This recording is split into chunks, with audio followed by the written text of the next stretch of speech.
নমস্কার, আমি Tumpa. Fusion of Tumpa চ্যানেলে আপনাদের সকলকে অনেক স্বাগত। আশা করি আপনারা সকলে খুব ভালো আছেন, সুস্থ আছেন ঠাকুরের কৃপায়। গুরুজনদের প্রণাম আর ছোটদের অনেক ভালোবাসা জানিয়ে আজকে সোমবার, আজকে আবার একটা নতুন ভিডিও শুরু করলাম। আশা রাখছি আজকের ভিডিওটাও আপনাদের অনেক ভালো লাগবে আর ভিডিওর শেষ পর্যায়ে পর্যন্ত আমার সাথেই থাকবেন। আর যদি ভালো লেগে থাকে একটা লাইক করতে ভুলবেন না আর একটা কমেন্ট করে অবশ্যই জানাবেন। তো আমি ভীষণই তাহলে মোটিভেট হব।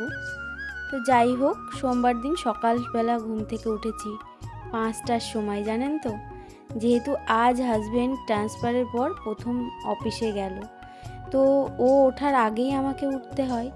কেননা একজন বাড়ির গিন্নির বা একজন স্ত্রীর দায়িত্ব সেগুলো তো পালন করতেই হয়। তো কি বলুন তো, আমি সকালে করে তো রান্না করে দিচ্ছি না, বা ও বললো দেখি আগে অফিসে গিয়ে যে কি অবস্থা, তারপরে সেই অবস্থা বুঝেই ব্যবস্থা। আজকে আর খাবার দাবার তেমন করে কিছু নিয়ে যাব না, তো ওই ডেকে দেওয়াটাই সবথেকে বড় দায়িত্ব পালন আমাকে করতে হবে। যেহেতু ও না ওই বাইরে ছিল তখন নিজের দায়িত্বে ছিল, বাড়ি এসেছে মানে আমার দায়িত্বে, মানে ঘুম থেকে ও উঠবেই না যতই অ্যালার্ম বাজুক না কেন, আমি যতক্ষণ না ডাকবো। তো যাই হোক, ওই ডাকার দায়িত্ব থাকে, তো ডেকে দিয়েছিলাম। তারপরে ও রেডি হয়েছে, ওর মানে চা করে দেওয়া, তারপরে ওই জল গুছিয়ে দেওয়া, টুকটাক থাকেই খাবার না দিলেও। তো যাই হোক, তারপরে ও বেরিয়ে গেলে তারপরে মেয়েকে রেডি করেছি, মেয়ের পড়া ছিল, ওকে রেডি করে ওকে পড়তে দিয়ে এসে আমি না আবার একটু শুয়ে পড়েছিলাম, জানেন তো বন্ধুরা। তো ওই যে শুয়েছি, আমার না অনেকটা লেট হয়ে গিয়েছে। ঘুম থেকে উঠেছি কটায় জানেন তো, ওই 8টার সময়। মানে কি বলবো বলুন, মানে কি বলুন তো, মাঝে মানে রাত্রে ঘুমটা ঠিকঠাক না হলে আবার ওই যে ভোরে উঠেছি, সেই ঘুমটা হয়নি।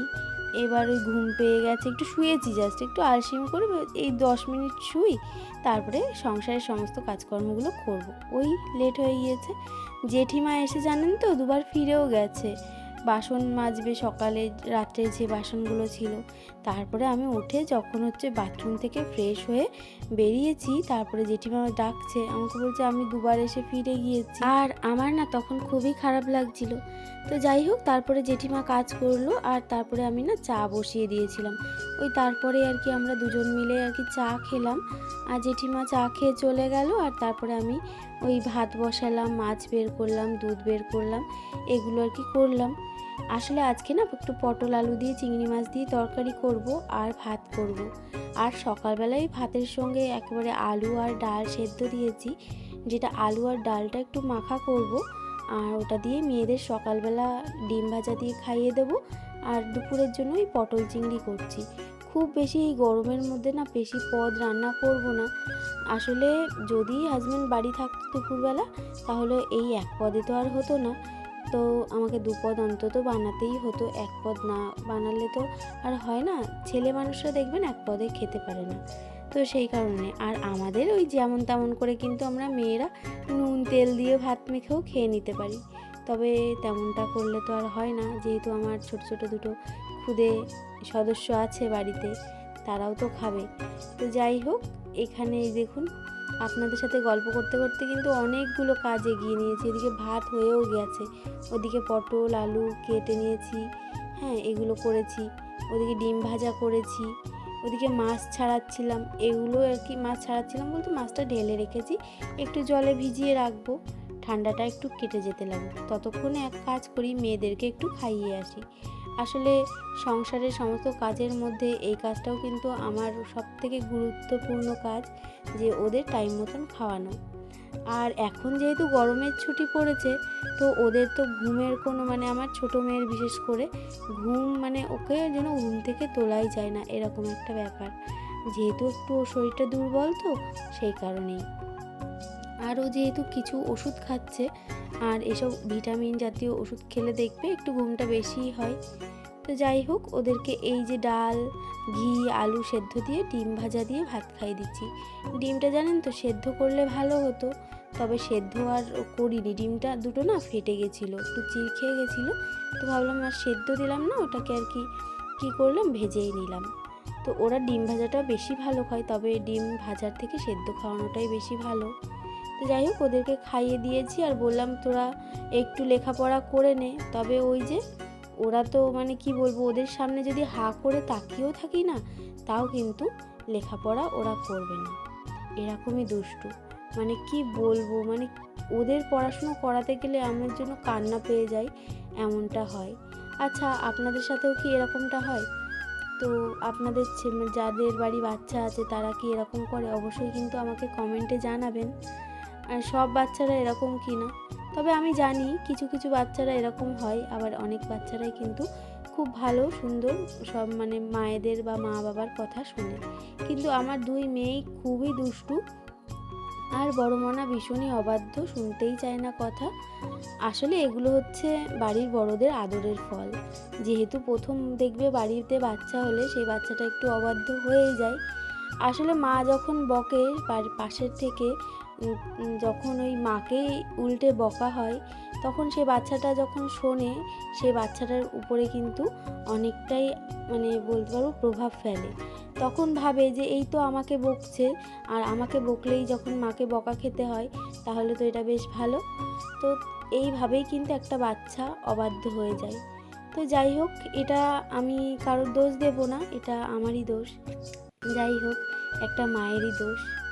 যাক, আপনাদের সাথে আর অনেক কথা বলছি, কিছু মনে করবেন না। আর এই যে এখানে দেখুন ওদেরকে খাইয়ে বিছানা ওদিকে গুছিয়ে রেখে চলেও এসেছি, আর ঘরে টুকটাক কাজও করেছি।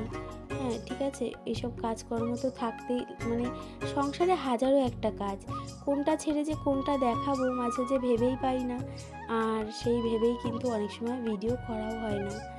আসলে জানেন তো, এই ভিডিওর পিছনে না একটা সময় প্রচুর খেটেছি, তবে সেই সময় না এই ভিডিও করার পিছনে যতটা খেটেছি তার একটু মূল্য পাইনি। মানে কি বলবো, মানে আসলে মানুষ, আমরা পরিশ্রম করি তার ফলের আশায়, কিন্তু আবার এদিকে গীতায় লেখা আছে পরিশ্রম করে যাও, ফলের আশা করো না। কিন্তু আচ্ছা, আদৌ কি এটা সত্যি? আমরা কি বিনা কারণেই পরিশ্রম করব? কোনো কারণ ছাড়াই কেউ কি পরিশ্রম করতে চায় বলুন তো? তো যাই হোক, কালকের একটা ভিডিও পোস্ট করেছিলাম, সেই ভিডিওতে গিন্নিশালা রান্নাঘর ব্লগস থেকে দিদিভাই কমেন্ট করেছেন যে সত্যি শ্বশুরবাড়িতে সংসার করতে এসে হাজব্যান্ডের যত্ন পাওয়াটা এটা ভাগ্যের ব্যাপার, আর এটা সব মেয়েরই স্বপ্ন। সত্যি কথা দিদিভাই, জানেন তো, বিয়ের পর যখন একটা মেয়ে শ্বশুরবাড়িতে প্রথম পা রাখে, তার মনে একটা ভয় থাকে যে তার স্বামী কেমন হবে, তার শ্বশুরবাড়ির লোকজন কেমন হবে, এটাই তার মনে সবসময় প্রশ্ন থাকে যে আমি মানিয়ে নিতে পারবো তো। জানেন তো, শ্বশুরবাড়িতে সবাই বিপরীতে গেলেও স্বামী যদি পাশে থাকে না, তাহলে সব বিপদ আপদ পার করে নেওয়া যায়, সব কষ্ট বুকের মধ্যে চাপা দিয়ে সমস্ত কিছু মেনে নেওয়া যায়। তবে স্বামী যদি পাশে না থাকে না, ওর থেকে কষ্ট কিন্তু পৃথিবীতে আর কোথাও নেই। তাই প্রত্যেকটা স্ত্রীরই স্বামী ভালো হোক, এটাই কিন্তু প্রত্যেকটা মেয়ে চায়, তাই না? আসলে শ্বশুরবাড়িতে শ্বশুর শাশুড়ি ননদ নন্দাই যা ভাসুর কেউ ভালো হোক না হোক, স্বামী ভালো হওয়া নিয়ে কথা। স্বামী যদি ভালো হয় না, সবার সঙ্গে যুদ্ধে লড়ে জয়ী হওয়া যায়। আর যদি স্বামী ভালো না হয়, শ্বশুরবাড়ির হাজারো লোক ভালো হোক, তখন কিন্তু সেই শ্বশুরবাড়িতে সংসার করা যায় না, তাই না? এটা সত্যি কি না একদম কমেন্টসে জানাবেন। তো যাই হোক, আমি সত্যি কথা বলতে সত্যি খুবই ভাগ্যবতী যে আমার হাজব্যান্ড ভীষণই টেক কেয়ার, ভীষণ যত্ন করে আমায়।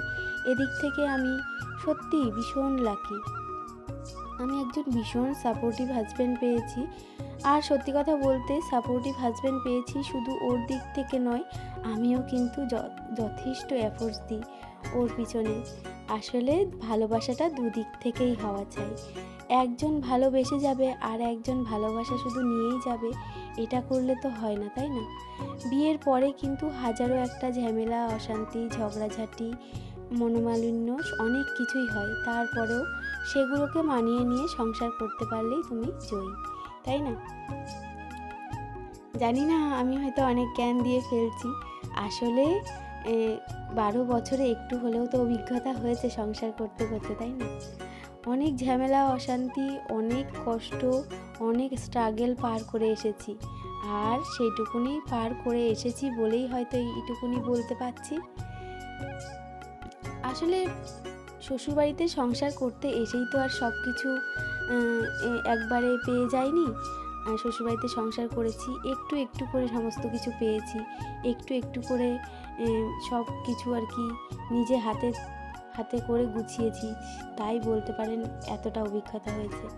আসলে অনেক এখনকার মেয়েরা তো বিয়ের পরেই হট করেই সমস্ত কিছু সত্যি কথা বলতে পেয়ে যায়, তবে আমাদের সময় তেমনটা ছিল না।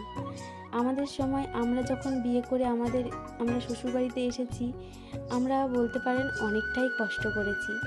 আসলে আমাদের সময় আমরা যেমন কষ্ট করেছি, আমাদের আগে আমার মা, আমার শাশুড়ি মায়েরা, এনারাও কিন্তু আমাদের থেকে ডবল কষ্ট করেছে।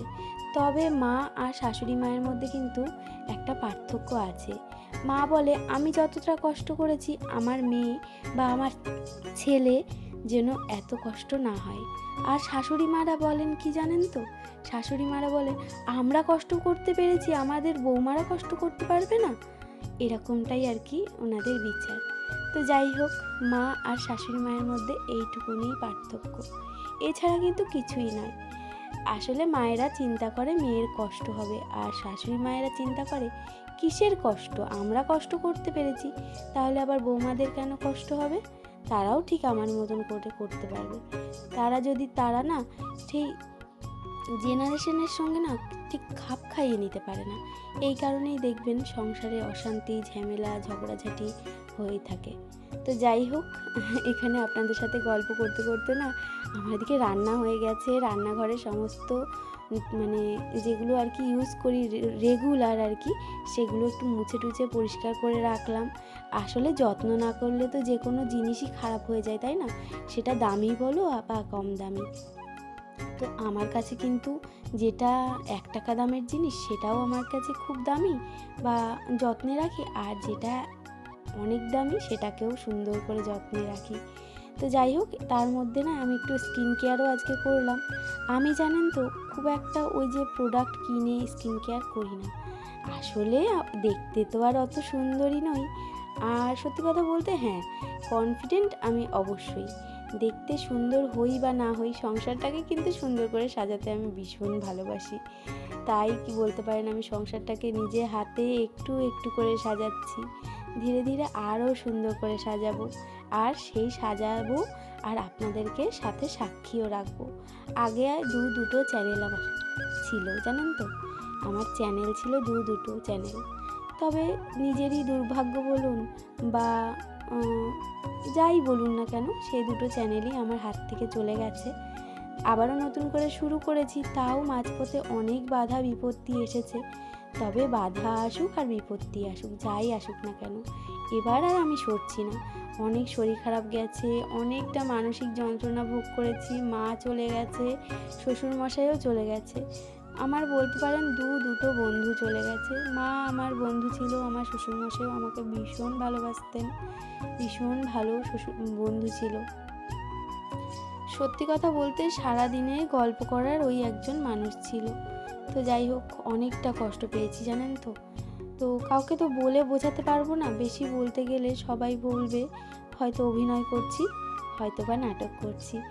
তো এই আর কি, এটাই শুনতে হবে, সেই কারণে না কারোর সঙ্গে তেমনভাবে কিছু বলি না। তো যাই হোক, নিজের মনের কথা মনেই রেখে দিই। যাই হোক, ওদিকে সংসারে সমস্ত কাজকর্ম করে স্নান করে এই যে চলে এসেছি। আর দেখুন স্কিনটা কি সুন্দর ব্রাইট লাগছে। একটু জানেন তো, প্রতি সপ্তাহে 2 থেকে 3 দিন যদি আমরা একটু এরকম ঘরোয়া জিনিস দিয়ে স্কিন কেয়ার করতে পারি না, তাহলে কিন্তু স্কিনটা ভালোই থাকে। তবে ওই যে সময় পাওয়া নিয়ে কথা, যদি সময় পান অবশ্যই আপনারাও স্কিন কেয়ার করবেন, স্কিনটা ভালো থাকবে। আমার স্কিনটা না ভীষণ অয়েলি, এই কারণে না পিম্পলস হচ্ছে। তো যাই হোক, এই কারণে একটু বেসন, একটু মধু, একটু দুধ দিয়ে একটু স্কিন কেয়ার করে নিলাম, ঘরোয়া উপায়। তো যাই হোক, এদিকে চুল আঁচড়ে সিঁদুর পরে আর এদিকে একটু মানে টিপটপ হয়ে চলে আসলাম দুপুরে খাওয়া দাওয়া সারতে। আমাদের 3 জনের ভাতই এক থালায় নিয়ে নিয়েছি, 3 জনে মেয়েতে খেয়ে নেব।